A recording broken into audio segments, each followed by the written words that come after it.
Salat itu pertama kali diperintahkan oleh Allah di Quran surat Toha ayat 1-14, baca nanti. Diperintahkan pertama kali kepada Nabi Musa. Nah sekarang Musa itu sebelum diperintahkan sholat diapain dulu sama Allah? Itu ada cerita di Quran surat Toha. Ceritanya begini. Telah sampaikah kepadamu kisah tentang Musa? Ayat 9. Yaitu ketika Musa melihat api. Bahkan di ayat lain dikatakan Musa melihat apinya di lereng gunung. Lalu Musa berkata, tinggallah kamu di sini, aku melihat api.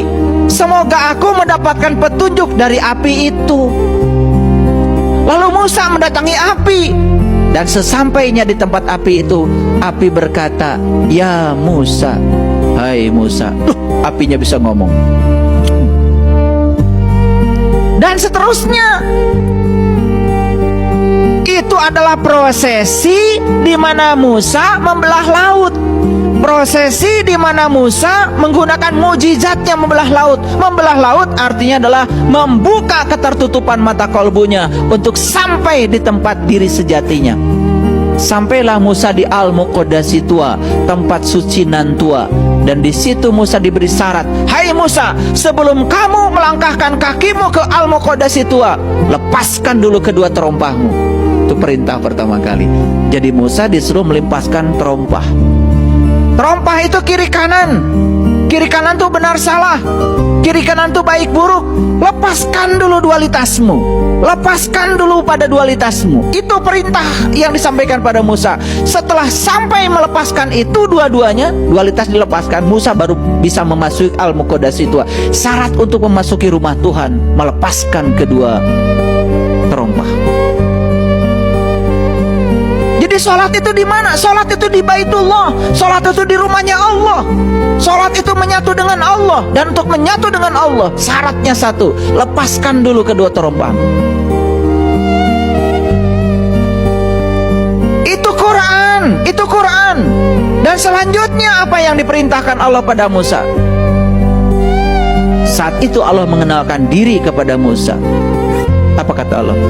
Sesungguhnya aku adalah Tuhanmu. Dan aku telah memilih kamu, hai Musa. Di situ. Jadi Allah memilih Musa. Kenapa Musa dipilih? Karena Musa ingin dipilih, maka Allah memilihnya. Pertanyaan bagi kalian semua yang sudah rajin sholat, pengen dipilih Allah? Dipilih apa?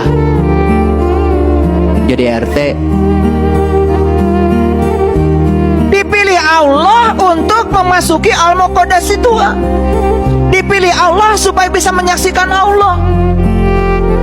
Dipilih Allah supaya bertemu dengan Allah. Itu keren banget di Quran. Nah setelah itu kemudian Musa sukses berjumpa dengan Allah. Setelah berjumpa dengan Allah, turunlah perintah dari Allah. Innani anallah, la ilaha illa ana fa'budni wa aqimis sholata li zikri.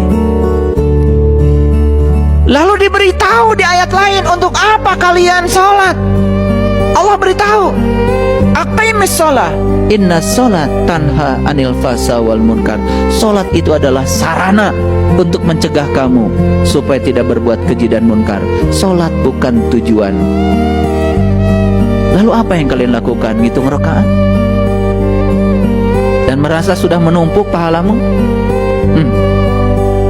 Padahal salat itu jelas instrumen yang harus mengantarkan kita supaya tercegah dari berbuat keji dan munkar.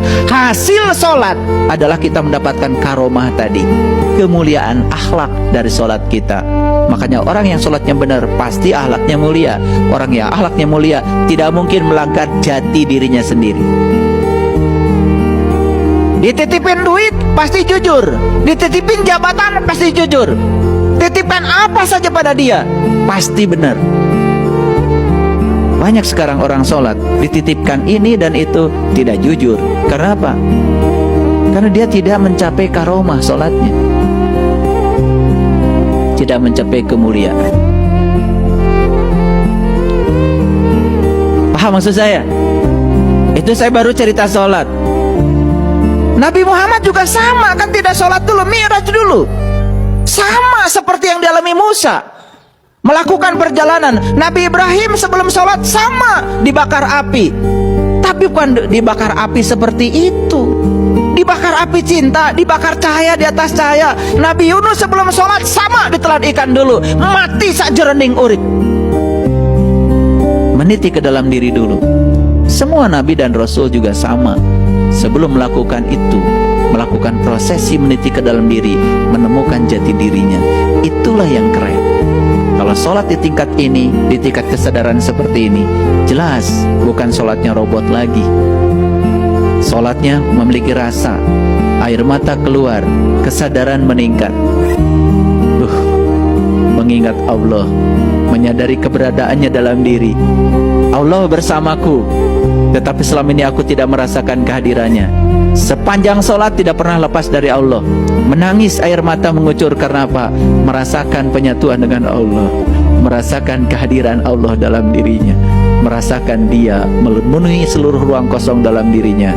Aqimis sholata li zikri. Di tingkat kesadaran yang semacam itu, sholat akan berbuah. Apa buahnya?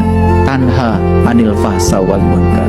Kita akan terbebas dari perbuatan keji dan munkar. Gitu. Nah, jadi sebetulnya tugasnya Rasul yang pertama nih dibalik, yaitu apa tadi? Menghidupkan orang mati. Yang sholatnya mati jadi hidup. Yang sholatnya mekanistik jadi tidak. Yang sholatnya cuma rutin jadi memiliki kepuasan. Nah, inilah tugasnya Rasul.